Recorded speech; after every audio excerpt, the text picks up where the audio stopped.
এই গরমের মধ্যে আমাদের সবারই ঠান্ডা কিছু খেতে ইচ্ছা করে, আর ঠিক তখনই আপনারা মাত্র 10 মিনিটে ডিম আর দুধ দিয়ে এই মজাদার এই ডেজার্টটা তৈরি করে ফেলতে পারবেন।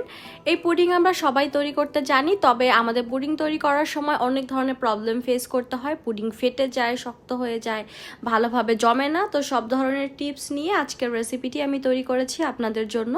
চলুন তবে শুরু করা যাক। ফার্স্টে ক্যারামেলটা তৈরি করছি। আমি চুলোর মধ্যে একটি ফ্রাই প্যানের মধ্যে 3 চা চামচ পরিমাণ চিনি দিয়ে চুলার আঁচটাকে মিডিয়ামে রেখে এভাবে করে ক্যারামেল তৈরি করে নিব। আর কোনো কিছুই করতে হবে না, জাস্ট চিনিগুলো গলে কালারটা এরকম একটু ব্রাউন কালার হলে আপনারা নামিয়ে নেবেন। এরপর খুব ঝটপট যে পাত্রের মধ্যে পুডিং সেট করতে চান সেখানে ঢেলে নিতে হবে। এরপরে একটু ঠান্ডা করার জন্য রেখে দিতে হবে। ঠান্ডা হতেও খুব বেশি সময় লাগবে না। আর আমি আজকে পুডিং তৈরি করব 2টো ডিম দিয়ে। রুমের স্বাভাবিক তাপমাত্রা 2টো ডিম নিয়েছি। খুব ভালোভাবে ডিমগুলো ফেটিয়ে নিতে হবে।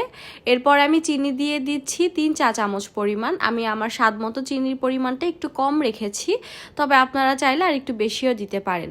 এখানে আমি আগে থেকে ঘন করে ঠান্ডা করে রাখা দুধ দিয়ে দিয়েছি 1 কাপ পরিমাণ। দুধ ঢালার ক্লিপটুকু একটু ডিলেট হয়ে গেছে, সরি ফর দ্যাট। এরপর আমি সব কিছুকে খুব ভালোভাবে মিশিয়ে নিচ্ছি।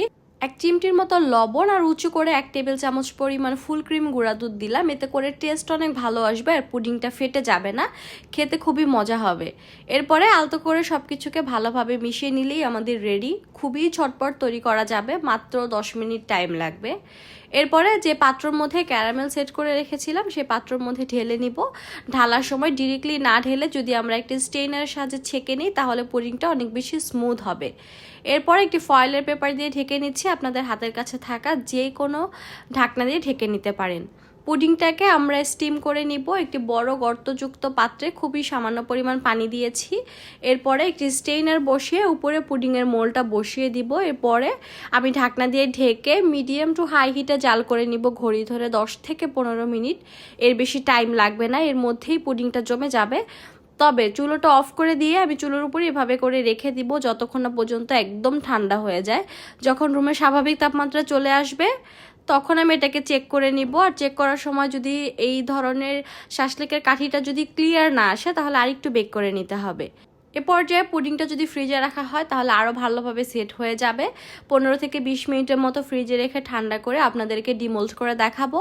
আর এখানে একটা কথা, আমি হিটপ্রুফ কাচের বাটি নিয়েছি, তবে আপনারা আপনাদের হাতের কাছে থাকা যে কোনো স্টিলের বাটিতেও পুডিংটা বেক করতে পারেন। আমাদের পুডিংটা হয়ে গেছে। পুডিংটা খেতে খুবই মজার হয়েছে, বিশেষ করে ফুল ক্রিম গুঁড়া দুধটা দেওয়ার কারণে পুডিংয়ের মধ্যে খুবই ক্রিমি একটা টেক্সচার আসবে, যার কারণে খেতে খুবই ভালো লাগবে।